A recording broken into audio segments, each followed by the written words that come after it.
الحمد لله رب العالمين والصلاة والسلام على أشرف الأنبياء والمرسلين سيدنا مولانا محمد وعلى آله وصحبه أجمعين يا أيها الذين آمنوا اتقوا الله وكونوا مع الصادقين. In this verse Allah subhanahu wa ta'ala mentions يا أيها الذين آمنوا اتقوا الله, you have iman, اتقوا الله, have the quality of taqwa, fear Allah subhanahu wa ta'ala, become Allah conscious, وَكُونُوا مَا الصَّادِقِينَ, and be with the truthful ones. The idea is to try and round off a few things that have been mentioned with regards to this topic. There's much more that can still be said on this verse.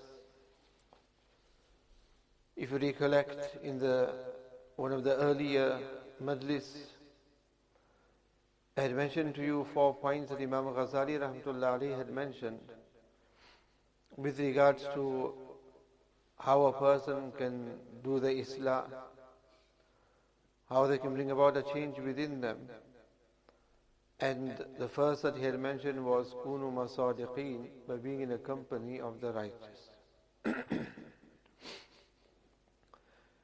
The second he mentions is that if there aren't any righteous people or mashayikh that a person can go to for his islah, then he should appoint a good friend of his who can point out to him what his faults are. So he can indicate to him and show him what his faults are. And this is of another secondary nature.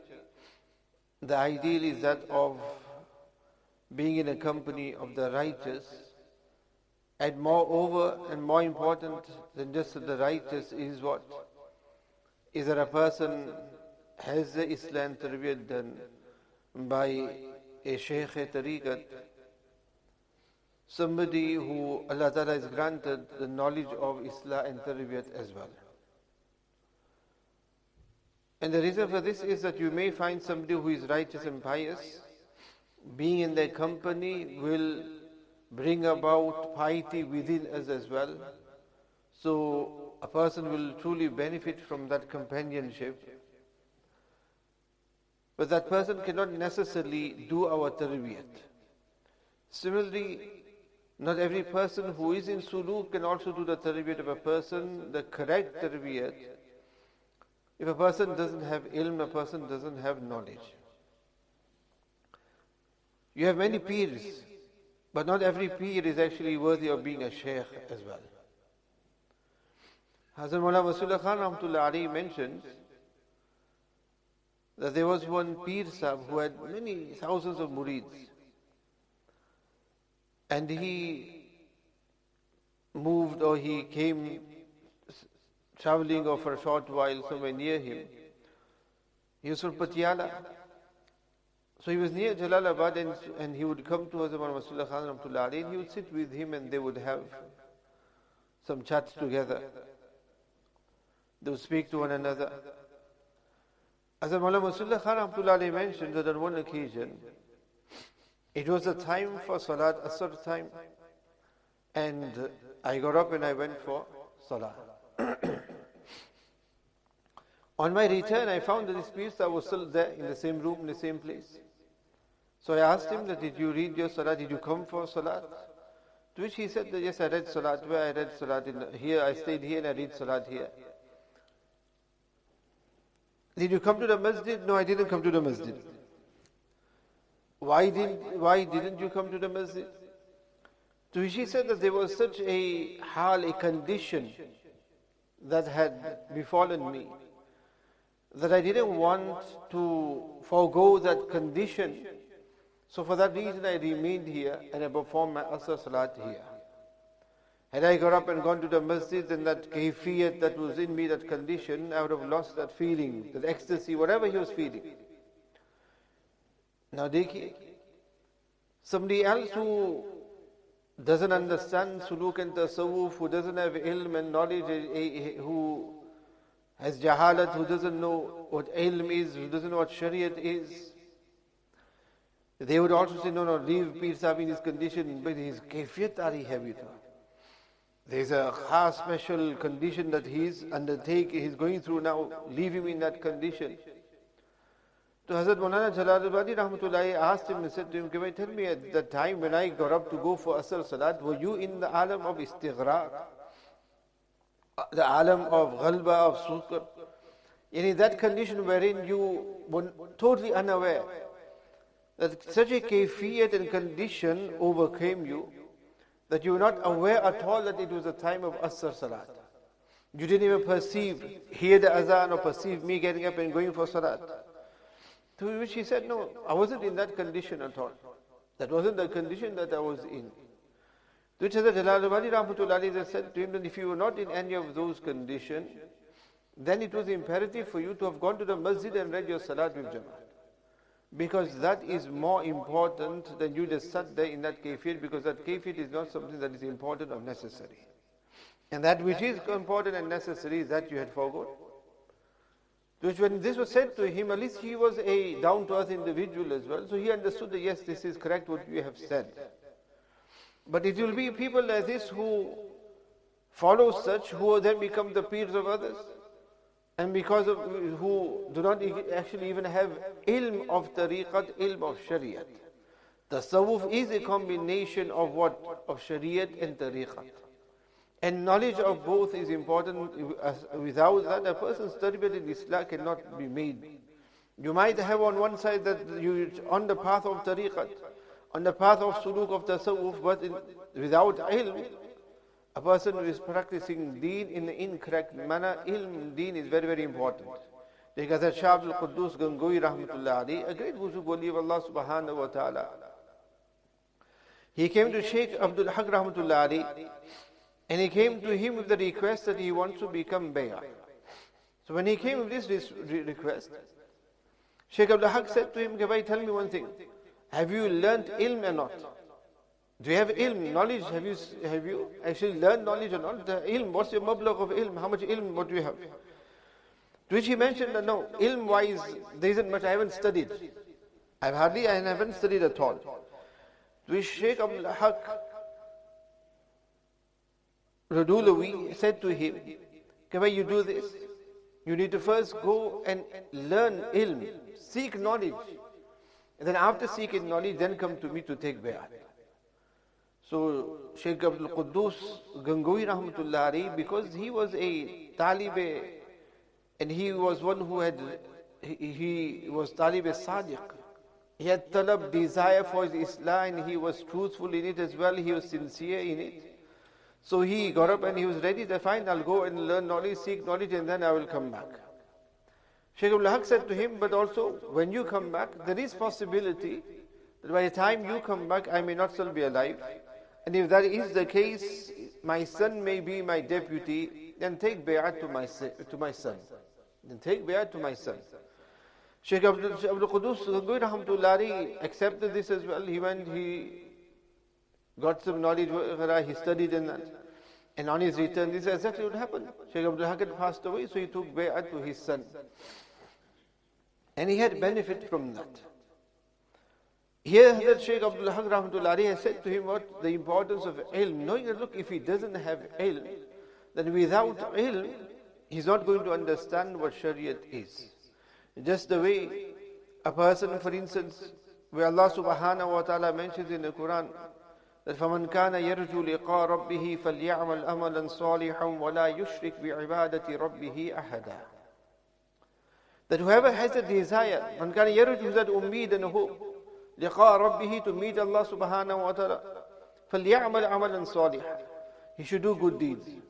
And then وَلَا يُشْرِكْ بِعِبَادَةِ رَبِّهِ أَحَدًا. And do not, the word is shirk here.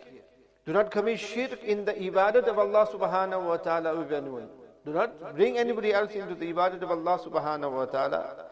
And here Mufassirin mentioned that here shirk refers to what? It doesn't refer to the shirk as it is shirk in ascribing partners with Allah Subhanahu wa Ta'ala. Because such a person is not going to have hope in meeting Allah subhanahu wa ta'ala if he is doing shirk anyway. Here, shirk refers towards riya. Riya means what? To show. If you have riya in it, then it is similar. It is shirk khafi. A lesser form of shirk, that a person does something to do what? With riya, meaning in order to show somebody. If a person doesn't have sidq and ikhlas, sidq and khulus, two qualities, then this is the plight that a person will be in. That a person may think that he is a salik, he is on the right path, he is drawing close to Allah subhanahu wa ta'ala, but within, inside, he may possess what? He may have riya and takabbur in him, riya in him. And if there is riya, then there is no ikhlas, if there is no khulus, no ikhlas in the ibadah that a person does, then that isn't going to be accepted by Allah subhanahu wa ta'ala. A person needs to know what is right and wrong. And this only comes about by what? By having ilm, by having knowledge. Without ilm and knowledge, then a person practices shariat as how they deem it to be correct also. For instance, an individual, and you have this is a common dilemma, that there will be those people who do the ibadah of Allah subhanahu wa ta'ala how they want to. How they want to. Maybe performing salat at a time when it is prohibited to perform salah, for instance. This is because out of ilm. Similarly, you'll have a person who may wake up for tahajjud salah, reads nafal throughout the night and then becomes so tired, goes off to sleep and then wakes up after sunrise. Wakes up after sunrise, reads nafal throughout the night, but then actually leaves the main thing, which is the important thing, which is the farz salah. And they think that tahajjud of theirs is going to draw them close to Allah subhanahu wa ta'ala, but that which is incumbent, or that which is farz, they neglect upon that. So they think that they're doing something righteous and good and piety, but they don't realize the wrong that may be in them. فَلَا تُزَكُّ أَنفُسُكُمْ هُوَ أَعْلَمُ بِمَنِ اتَّقَى. Allah Ta'ala mentioned that, look, do not regard yourself. And this Allah Ta'ala says to those who are the muttaqeen, that even though you're muttaqeen, do not regard yourselves to be righteous. Do not regard yourselves to be purified. Do not think that I am something, that my tazkiyah has been made, that I am punctual on tahajjud, I am punctual on my nawafil, on my tilawat, ibadat and whatever not. So due to which now I have become righteous and pious. Allah Ta'ala said, no, do not do that at all. Why? Because who truly is muttaqi, who alamu biman ittaqa. Allah subhanahu wa ta'ala is the one who truly knows who is muttaqi, who has taqwa. Because this muttaqi sahib who thinks he has taqwa, maybe of that nature that he has riya. And because he has riya, then the ibadah that he is doing is not being accepted by Allah subhanahu wa ta'ala. Every action that we do is going to be questioned by Allah subhanahu wa ta'ala. If you have riya, then that action has no value whatsoever in the eyes of Allah subhanahu wa ta'ala. It will not be worthy of being placed on the scales either. Person thinks that he is doing so much here, but in actual fact he is doing nothing at all. It is like that person who has a bucket filling it up with water, not realizing that there is a hole in the bucket. Whatever is filled is filled. You lose whatever you're filling in it. And a person thinks that they're doing the ibadat of Allah subhanahu wa ta'ala, but the haqiqat is what? They're far from it. Like a person does not perform salat with jamaat. Why? Because this person says, no, if I read salat at home, there is more concentration, there is more khushu in me performing my salat at home rather than the masjid. Because if I go to the masjid, there is a possibility of riya. That maybe if I go to the masjid, the condition of riya show. There may not be ikhlas. Maybe I think and I start perceiving, look, I'm reading salat to show somebody. So my ibadat might not be accepted, so I'm better off reading at home. If I go to the masjid, then you're not going to get the same khushu, devotion and concentration than you would when you're performing salat on your own at home. Which is also a possibility because you read salat in the masjid. Then there is action going on, there is sound going on, there's people coming and going into the masjid, so you're going to be distracted with that. There's going to be different individuals within the saf, so you're going to be distracted with that as well. There'll be that person who just smoked outside the masjid and comes straight into the masjid, pouring half a liter of iter upon themselves, making a total mixture of iter and tobacco. The worst smell is the tobacco and iter together. That disturbs you. Somebody else has just come from some workplace, maybe that smell may be on them. So there will be something of that nature that is there disturbing an individual. There is somebody who is ill, who might be coughing, for instance, and that might be disturbing an individual. Somebody might be sneezing, somebody might be sniffing, somebody might be burping, somebody might be doing something else or the other, somebody might be cracking their fingernails or fingers or something else, doing something or the other. So there's going to be various things that are going to be disturbing to an individual when you perform Salat with Jamaat. There might be individuals that disturb you. There might be individuals that you don't get on with, and knowing that they also in the same saf or they're next to you, that might be even disturbing to an individual. Due to which a person can't concentrate in his Salah. All these things, all these are factors that are going to be there. So a person thinks what is best, I just read Salat at home. Read Salat at home, there is no disturbance at all. Nobody to disturb me. Or maybe we don't like the qiraat of the Imam Sahib, or we feel that the Imam is too fast, or we feel the Imam is too slow. So I rather read at home. The Imam is too fast, I can read a slower pace at home, more devotion or so. Whatever reason. And even if you are having better and more khushu and concentration, devotion in your salat at home, but that is incorrect, because that salat with jamaat, without devotion and concentration, is much greater than that salat performed at home with khushu and khuzu. Why? Because the Shariat commands what? The obligation of the Shariat is, the command of the Shariat is that you should be reading your salat with jamaat in the masjid. So that salat which is what without devotion in the masjid is much greater in reward and benefit than that salat performed individually at home, where there may be great devotion as well. And this is something similar to what Nabi Karim sallallahu alaihi wasallam has mentioned in hadith. That there might be people who like to live on their own, stay on their own, and the purpose and the reason why they want to stay on their own is because they get greatly disturbed by other people. And because they can't get on with people, or they get disturbed by people, they feel, look, let me just isolate. So there's some 10 days, this is like lifetime isolation. So it's a case of just isolate and stay away from people. Nabi Karim sallallahu alaihi wasallam mentioned in the hadith that that person who lives with people, mixes with people, and endures, undertakes the hardship and difficulty of living with people is much better than that person who lives on their own and does not have to undertake any hardship and difficulty. If you live on your own, who's going to disturb you? If you live on your own, nobody's going to disturb you at all. Nobody's going to cause you any taklif at all. You can wake up when you want, sleep when you want, you can eat what time you want, you can eat whatever you want. Nobody's going to come in your way whatsoever. Whatever you put wherever you want is going to remain there as well. Nobody is going to pick it up and put it somewhere else. So you're going to get no disturbance at all. So it's nice, it's easy to live. In other words, it is easy to live in such a manner. But then when a person is going to live with people, for example, family members, you live on your own or you live with other family members, there too you're going to be disturbed by one another. Somebody is going to bug you, isn't it? Somebody is going to cause you something or the other. Everything is not going to always be so comfortable and smooth and everybody getting on with everybody all the time. There's going to be ups and downs, there's going to be disturbances, there are going to be times when we're going to be annoyed with something or somebody or so. But now you have to take that, you have to bear that. And the same is with regard to going to the masjid. Reading salat at home, you read on your time, your pace, and you read how. Nobody's going to disturb you at all, nobody's going to bug you at all when you read salat at home. But you go to the masjid, you're going to feel these type of things. You go to the masjid, you may not find parking, so already from outside you're getting worked up. Already from outside you're getting worked up, look, I didn't get any parking. So to park a little distance and walk towards the masjid. So already now you worked up. Then you come into masjid, and as soon as you walk into the masjid, you just put in your shoes and the door opens, and who do you see? The person you didn't want to see. And again now that piles up now your distress already. You're already stressed with the parking. And I say, so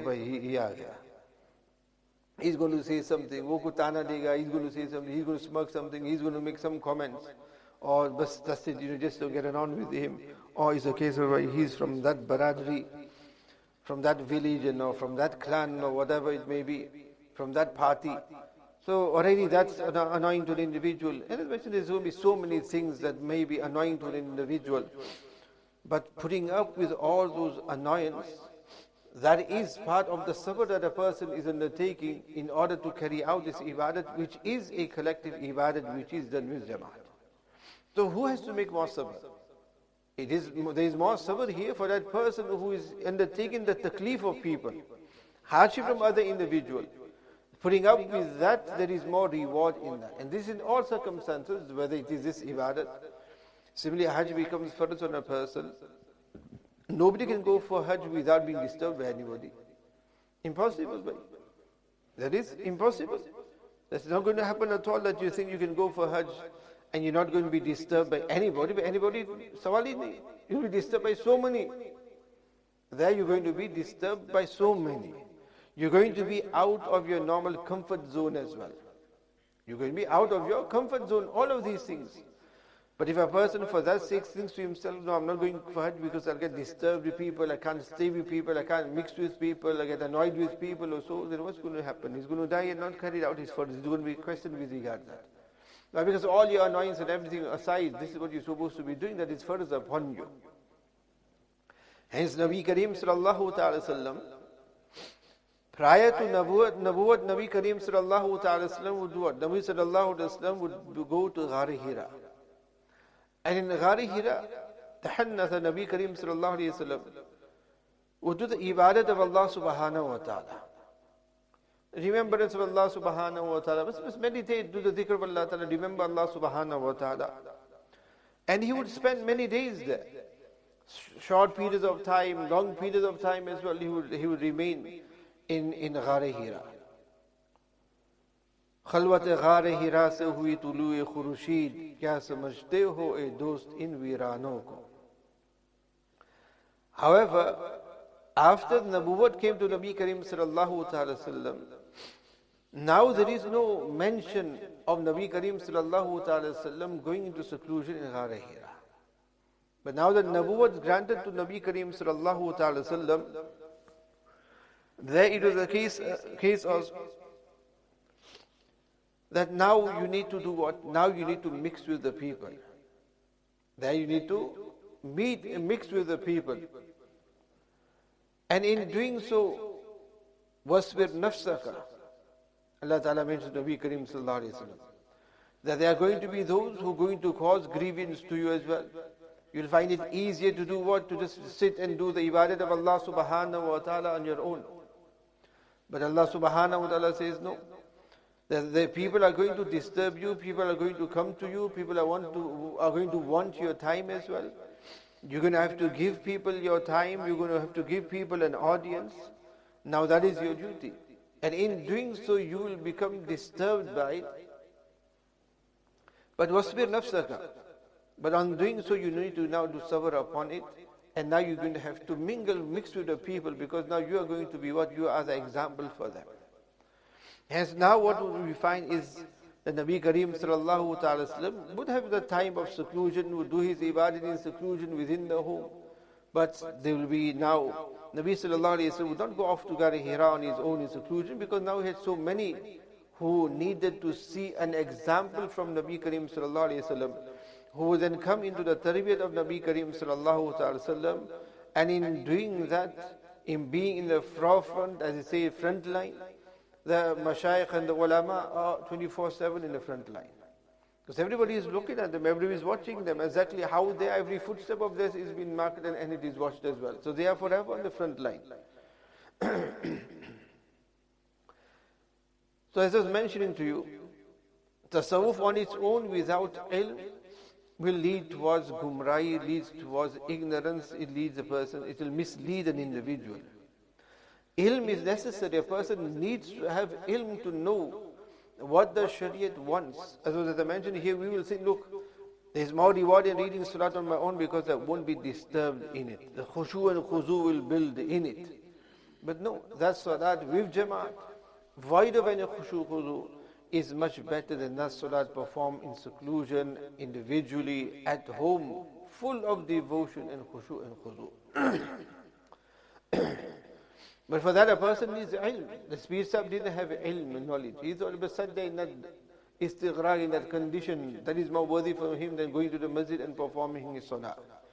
And here Shaykh Abdul Qudus Gangohi Rahmatullahi was told, what first ilm seeko, and thereafter tread the path of suluk. Then see, you will know exactly what Deen and Shariat is asking from you, what Deen and Shariat wants from you. Barhal, and when we talk about ilm, it doesn't mean now that you think, if that is the case, we all need to go to Darul Uloom now, and we all need to go and start learning knowledge. That isn't the case, because Nabi Kareem sallallahu ta'ala says what? Talabul ilmi faridatun ala kulli muslimin, fi riwayatin muslima. Nabi Kareem sallallahu mentions that talabul ilmi faridatun, seeking knowledge, utlubul ilm, seek knowledge. That is what Nabi Kareem sallallahu mentions. Which means seeking knowledge can either be done in a systemized manner, in the sense of enrolling yourself on a course, going to Darul Uloom and learning in that manner from Ustad and Kitab. That is one method of learning knowledge.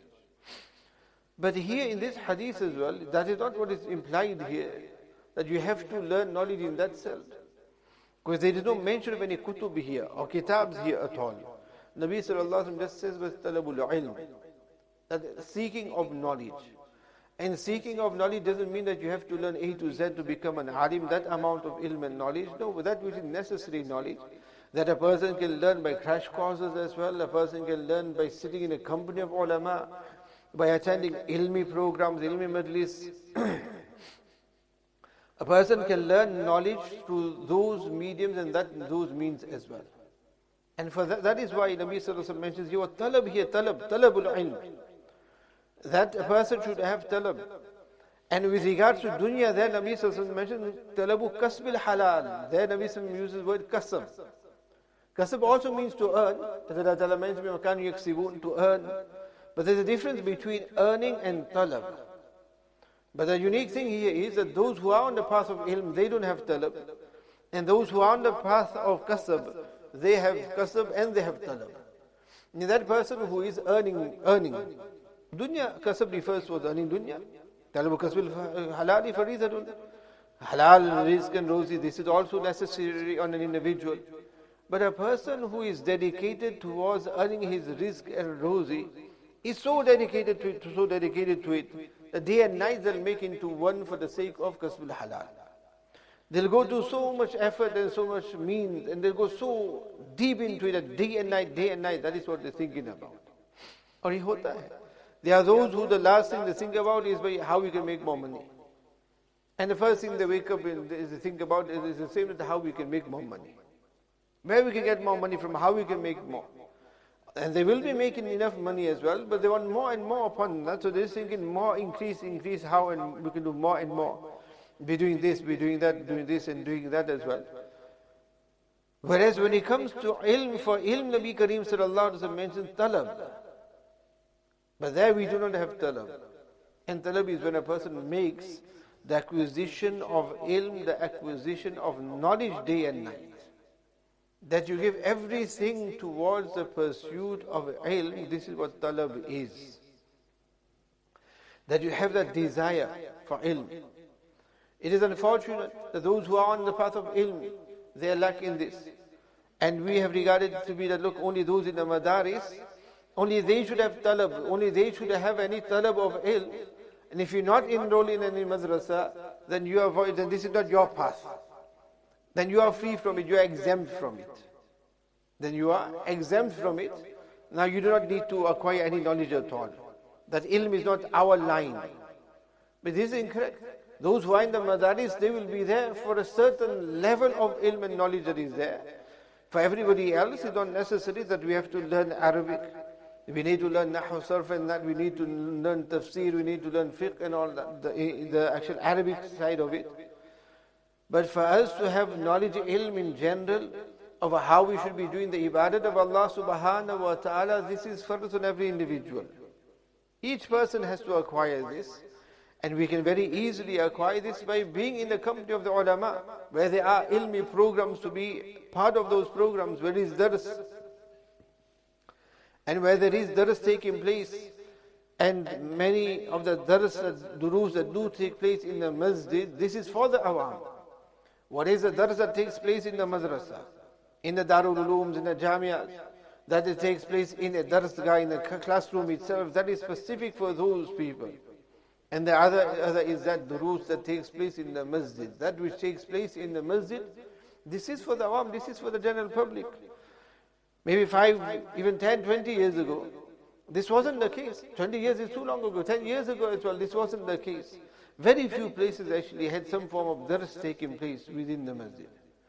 Aside from the fazail, amal, ta'lim, there would hardly be anything else going on in the masjid.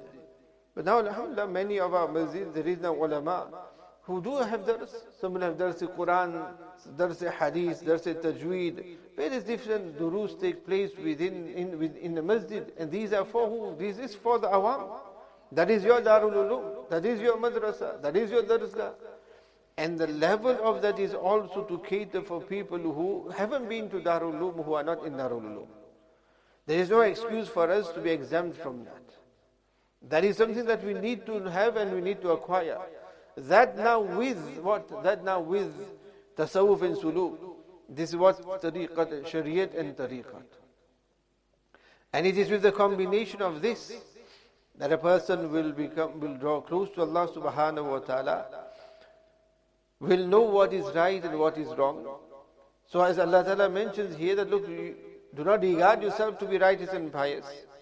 Because the haqiqat reality, they say another misal as well. There will be dars taking place in a masjid, wa'az taking place in a masjid. And some Sufi sahib will come and what he will do, he start reading nafal salat in the masjid.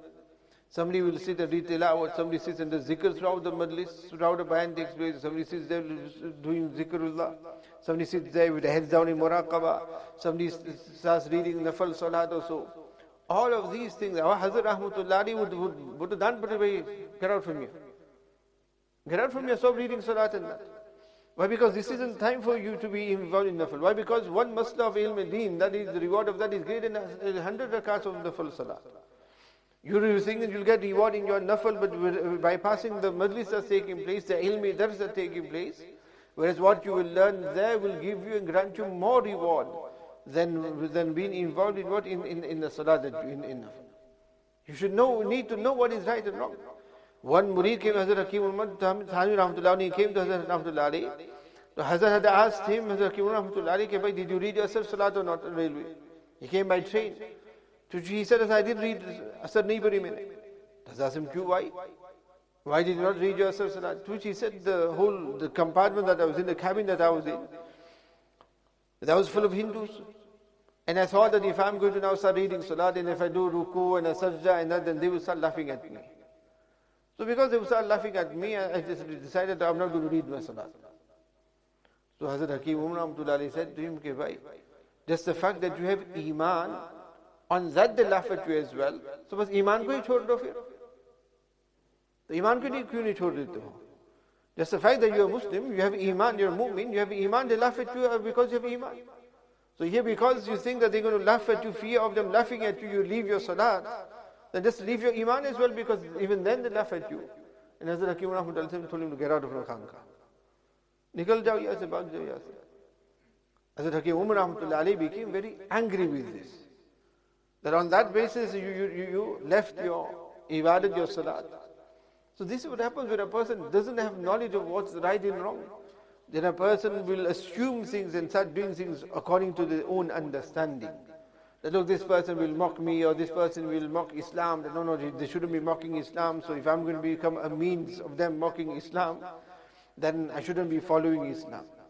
So ye galat hai. This is wrong. Because they're going to mock anyway. Those who have some form of understanding, they won't mock. Those who don't, out of ignorance, they'll mock any person. Anything they see alien, anything that they see different, they're still going to mock it anyway. Irrelevant. Our duty is what? That our duty is that we should not enter into such debates in a manner in which now people are going to deliberately start mocking Islam, that we in that position, we start getting into such debates with people. These are the type of things that we can avoid. If you want to stop them mocking Deen in Islam, then by present the correct form of Islam, practice the correct form of Islam, adopt the correct form of Islam. Adopt the correct form of Islam, show them what Islam is, rather than us showing a mockery of Deen in Islam. Instead of us showing a mockery of Deen in Islam. And where there is jahalat in our lives, then that jahalat will be showing them a wrong form of Deen in Islam. Where they may see, for example, various practices, or maybe things going on in masjid where people are jumping up and down in a masjid, for instance, then they're going to see these type of things, they wonder what type of ibadah this is. What type of ibadah this is? We're going to be dressed outside like Father Christmas or so. Santa Claus and all sorts of deep type of clothing and thinking that this is sunnat way of dressing that. With balloons and flags and all sorts of things in that.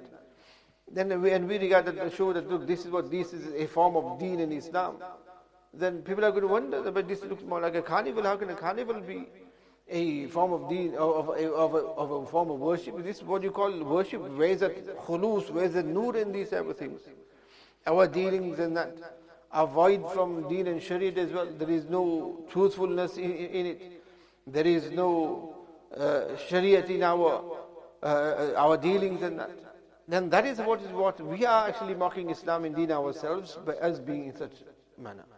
We are the ones, if we're going to go to the nightclubs and say, I'm a Muslim, we're going to be in the pubs and say that I am a Muslim, we're going to order a pint and then we're going to say I am a Muslim, then we are the ones who are mocking deen in Islam, not they that are mocking deen in Islam. Because what you're going to expect? You will expect, if they don't have Islam, then they're going to, if they're understanding, they won't mock any person or Islam. If they don't, then they're going to mock Islam. But we are the ones who make a great mockery of deen in Islam by us not practicing Islam, or by us practicing Islam in an incorrect manner, by which we are showing them the wrong example of what deen in Islam is all about. Yes, the Thanwi Rahmatullahi became greatly angry with this person. And this is all when a person lacks ilm, knowledge. So without knowledge, a person doesn't know how they should supposed to be practicing. And it is, as I mentioned to you, ilm and knowledge is, now we do have so much opportunity where we are able to learn ilm and knowledge. Where we are able to learn ilm. And this is very important. Why? Because there is two faculties. One is that of da'wat and tabligh, and the other is that of tasawwuf, suluk and the khanqa. Where it's very, very important for those who do go to the khanqa, who are into tasawwuf and suluk, and those who are in da'wat and tabligh, that they need to realize that look, with this ilm is very important. That only da'wat and tabligh without ilm, will remain the number one jahil. Do 4 months after 4 months, as much as you want, you'll still remain a jahil. Only going to the khanqa, spending every year 40 days, 4 months, or whatever amount of time, and remaining 24/7 as well in the sohbat of your shaykh. But you still don't have a ilm. You're not acquiring any ilm. You're doing all the wazaif of the shaykh is mentioning to you. You're doing all the mujahadat that you're supposed to, but you have no ilm and knowledge, again you will remain a jahil Sufi. And a jahil Sufi is very dangerous. Just the way a jahil tablighi is dangerous, a jahil Sufi is just as dangerous as well. So what will happen is that you will be in any of these lines, but there will just be jahalat in you because no ilm. You don't really concern yourself with ilm. Ilm is limited there. Because when you go to the khanqa, then you're just expecting there's going to be just mention of suluk, tasawwuf, zikr of Allah subhanahu wa ta'ala, only that aspect of it, and there won't be any ilm. And especially if you do go to a pir and not a sheikh, meaning somebody who's just got the title of a pir and he's not his own Islah Tarbiyah done, doesn't have ilm. There's nothing but jahalat that goes on in these type of places. And especially if the pir sahib as well, if he doesn't have ilm himself, or he hasn't been in the sohbat of a sheikh as well, a Allah wala sheikh who has done his tarbiyat, then again you'll find jahalat going on there. That he may be able to mention all the masail of suluk and tasawwuf, but when he comes to deen and shariat, he doesn't know what deen and shariat is, he doesn't know what the masail is there. So that is going to have an impact as well there. And similarly, any other path as well, where the person may be doing humanitarian work as well. Nowadays, there's so many NGOs doing such work. If there isn't ilm there, how are you going to know who to give your zakat to? People zakat. Who is eligible for zakat? You'll just think, well, zakat can be given anywhere and give it to any person and how you want to. There needs to be knowledge. And that doesn't mean that every person there has to be an alim. It means that those who are in tabligh, those who are in the khanqa, those who are in the charity shops and the charity organizations and doing charitable work, or any other work for that nature, What is necessary is that they should liaise with the ulama. They need to learn and seek the knowledge that they need in order for them to carry out their daily lives as a Muslim, as well as to carry out whatever effort that they are doing. To be able to carry out the effort that they're doing. Otherwise, what happens is that we become so limited then in our ilm. And as I mentioned here, person just thinks everything is zikr. So all he does is, without any fail, he will not leave the askar and the wazaif of his shaykh, but he's leaving out his fajr salat. But he's boasting on the fact that I do not leave any single wazifa at all or any zikr at all. That is I'm firm and strong upon. But that is nothing. What is fajr for every mu'min. That wazifa of yours, or zikr of yours will only have ta'asir and effect in it if there is faraiz that is there. Without the faraiz, it's not going to have any effect on you whatsoever. But the faraiz need to be there. Then these things will have an effect upon you, otherwise not. Similarly, your tabligh without any knowledge, ilm itself, that's not going to help at all. If you're just going to limit yourselves, restrict yourself to just the 6 points in the form that has been just sort of memorized to that limited amount and not going beyond what the 6 points are saying, it's maybe ilm or zikr hai. Ilm is there. और हज़रत मौलाना इलियास रहमतुल्लाह अलैह says, ilm के लिए ilm वालों के पास जाओ, zikr के लिए zikr वालों के पास जाओ. And he says what? Ilm और zikr, ये इस काम के पर है. Ilm and zikr are what? They are the wings of this work. Cut off the wings and then there is nothing at all. In order for the work to advance, there needs to be what? The wings needs to be there. Without this, there is no wings. And the wings of this endeavor and this movement is what? This movement. Ibadat nahi hai. It's not an ibadat. The person thinks that you get gunah if you don't go in tabligh. If you don't go in jamaat, you're going to be sinful for it. Or if you go to jamaat and you can't leave the jamaat, you have to finish it off. Like the salat, you start off, you have to finish off the first zakat, and you finish your salat and then you leave. Aisa nahi hai. So for this tahriq and movement, he mentions what? Ilm and zikr are what? These are the wings for it. Cut that off and there is nothing at all. And Mawlana Ilyas Rahmatullah says what? Ilm ke liye ilm walo ke paas jao. For ilm you need to be with the ahle ilm. You're not going to get that in tabligh. For ilm you have to go to ilm, for people of ilm. For zikr you're going to have to go to the ahle zikr. And that is exactly that we find in himself. And Mawlana Ilyas Rahmatullah, all that was found in him, that he would go to the khanqa as well. And how the role of Shaykh Zakaria Rahmatullah, such a great alim, Shaykhul Hadith, Allama of his time. So that knowledge aspect would be there as well. So for ilm, you go to ilm. Either they should be, if there is a person who himself, just the way in the past in Darul Ulooms, Madaris as well, the students would not need to be told to go to the khanqa, because every ustad would be a Shaykh Tariqat, would be Allama and a Shaykh Tariqat. In the acquisition of ilm and knowledge, the Islah and Tarbiyah would also take place. Both would be taking place at that time. When that then sort of ceased, then it became such a look, ilm, you learn that in the madaris, now for Islah and Tarbiyah, you go to the khanqa. So there is times wherein, maybe in that Jamaat itself, there is Allah wala, alim deen as well, and Allah wala as well who is there. Sahib Nisbat Wali of Allah subhanahu wa ta'ala, then you're going to benefit accordingly. You'll benefit from the sohbat of that individual. You'll benefit from what? You'll benefit from the zikr that takes place. You'll benefit from the ilm of that individual as well. And that was perfect. You'll benefit already just in that itself. Islah, Tarbiyah, everything would take place within that. But that's not the case. Now that the effort has spread the way it has, that isn't the case. The number one jahil is the Amir of the Jamaat. Just because he's done many outings as well. So for the time he spent in Jamaat, so now he becomes the Amir. Not necessary that he has ilm, knowledge either. Not necessary that he has ilm or knowledge. If you are in Jamaat where there are people who have ilm and knowledge, you will acquire, you will learn. There might be those people who are ibadat guzar. So being in a company of those who are ibadat guzar, a person will benefit from that for sure. You'll benefit by being in a company of good people, of righteous people who are ibadat guzar at least. So seeing them doing ibadat, a person will be inclined towards ibadat. But a person's ilm will not increase. Because that is not an ilmi endeavor, it's not an ilmi movement. Ilm will not increase. So if a person thinks that by going in Jamaat, that Islah will take place, it will not take place.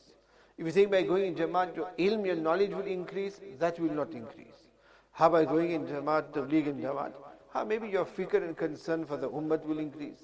Maybe your desire to do good deeds will also increase by being in people who are doing good deeds. You seeing their amal, their ibadat, you have the desire to do those nafal ibadats as well. You get the desire to dedicate yourself towards deen, to call people towards the deen of Allah Ta'ala, to remind them that look, they should come to the masjid. So there are all these positives that you will gain from it. But ilm, for that you're going to have to go, whoever it is, and this is very important, that those who are attached to the khanqa, they may think to themselves that this is sufficient, and they'll be bad to the shaykh for so many years, punctual and powered on all the wazaif of the shaykh as well. But then ask them by to read Surah Fatiha, why they don't know how to read Surah Fatiha. They don't know how to read Surah Fatiha. And do not know how to read Surah Fatiha doesn't mean they do not know the words of Surah Fatiha, but everybody knows that now. Meaning they can't read it with tajweed. They can't read it with tajweed. As in basic masail, they won't know the masail of taharat even. And that will apply elsewhere as well. But because the ilm is not there. And ilm is very, very important. And for ilm, as I said, you don't need to go to the madaris and that. By being in such gatherings where there is ulama ilm, as Hazrat Rahmatullahi would also mention, if a person's shaykh is an alim and a faqih, then nurun ala nur, because he is faqih as well, he is an alim. What more would a person want? Although there are so many, like the likes of Haji Ibn Rahmatullahi, who was the shaykh of so many great Jalil al-Qadr ulama, of great ulama, Allah Ta'ala granted them that ranks. So there are those who Allah Ta'ala has given them of that rank as well. Khaja Aziz al-Hasan Mazhub Rahmatullahi, after the demise of Hazrat Hakim Umar Rahmatullahi, there are so many khulafa of Hazrat Hakim Umar ulama as well, who actually took bay'at to Khaja Aziz al-Hasan Mazhub Rahmatullahi. But remember, he was in the Sahabat of Hazrat Hakim Umar Rahmatullahi. So he acquired so much ilm itself. So his suluk and tasawwuf was not khali from that. Sometimes a person is just an abid, ibadat guzar, very punctual ibadat guzar, and spend a lot of time in the sohbat of the shaykh. And then there might be some other ulama as well, who may not spend as much time, and they might get khilaf and ijazat from the shaykh. And this person doesn't, and sometimes he thinks to himself, I'm doing more ibadat. I am doing more ibadat, I have spent more time in the company of shaykh, how come I do not get khilafat? This is not the purpose, you're not there for that talab, for that desire of khilafat. But the thing is the lack of ilm is everything. That is what stumps you. Ilm. Because where there is ilm, baat hi alag hoti hai. And where you just ibadat guzar and no ilm, wahan bhi alag hi hota hai. There needs to be, and as I mentioned to you, not necessarily that you have to be an alim. There are those who are abid, who are ibadat guzar, there are those Sufis as well, there are those who are in the Tabligh wa Jamaat as well. But alhamdulillah, they've acquainted themselves with ilm. They have ilm and knowledge as well. They've been in a sohbah of righteous people. And because they have ilm, there's a difference there. They will understand things better. They will understand what is right and wrong. They will understand in the khanqa what is right and wrong, what is happening, what is good and what is bad, what is right and wrong. The understanding will be different compared to that person who has nothing but jahalat and he's in the khanqa. His dealings, his way of life, his way of understanding of the khanqa as well, running of the khanqa, he won't even understand these things. There will be objections all the time. So in any field, there will be big difference if a person is void and does not have knowledge. Barhal, Shaykh Abdul Qadir Jilani Alhamdulillah mentions one is Sohbat of the Salihin. That if that is not available, then do what? Then at least appoint a good friend, so that a good friend can do what? That a good friend can at least guide you. Tell him that, look, you see anything wrong in me, then you point that out and let me know. The third that he mentions is that if that is not possible as well, then the third is get your islah done by an enemy, by a foe as well. Somebody who doesn't get on with you, your enemy. You can make your islah through that person. Because somebody who is mu'taqid of you, somebody who likes you, fond of you, they may not tell you what your faults and wrongs are, but that person who hates you, doesn't like you, they're not going to stop mentioning what your faults are. So you can at least learn from them that, look, these are my faults. So when he's saying that, well, you are like this, you are like that, listen to what they're trying to say. Because he's your enemy, he's going to tell you exactly. That's why Hazrat Maulana Rashid Ahmad Gangohi Rahmatullahi, In his later life when he lost sight, his eyesight, so Hazrat Yahya Rahmatullah Ali, the father of Sheikh Zakaria Rahmatullah Ali, who is his Khadim Khas, he would read the letters to Hazrat Rashid Ahmad Gangohi Rahmatullah Ali. So there were times he was reading a letter and he would keep on stopping. I wouldn't want to read on. Why? Because these were from those who would just be A to Z swearing. A to Z swearing them. These were those people who stood up against shirk, bid'at and all these things. So people are not going to be liking, they're not going to be fans of these people, they're not going to be liking these people, they're not going to be following them, are they? So when he would stop and pause and not want to say these things, he said, listen, do not stop. Read on. हो सकता है उनकी बात में भी कोई ऐसी बात हो जिससे मेरी इस्लाह हो सके. That even in that enemy, maybe there might be something that he says by which I can make my islah from it. So don't stop, read everything that he says. There might be something that at least I can catch my faults from what he's written. So they would get the islah done in this manner as well. Ye teesri baat thi. And the fourth mention was that if none of these are available, you can't get islah, then the fourth is muhasabah. Do hisab kitab of yourself on a daily basis. Okay, by what condition am I in? By how many sins I committed today? How many farais I did do? How many wajibat did I do? How many sins did I do? Have a hisab kitab of these things. How many times I did do sins and made tawbah, I didn't do tawbah. How many times I could have done it, but I didn't do it. Do shukr to Allah subhanahu wa ta'ala. And how many farais I did? I did only 3 and didn't do the 2. Make tawbah and make ensure that look, I'm going to make up for it. Tomorrow it needs to be all. Make hisab kitab. As in muhasabah of yourself on daily basis. So many other things we do hisab kitab before we go to sleep. Income in kitna hua, out kitna hua. Aaj kitne contracts mila, how many jobs I got, how much I did work, how many hours I did, how much I've earned, whatever it may be. That is the key. All the time you look what's happening. So yahan pe bhi karo. Bhai, what's my situation now? How's my ratings and my ranking in the eyes of Allah subhanahu wa ta'ala? Dunya walon ko hum dekhte ke bhai what position am I in? What's my ratings, what my ranking is?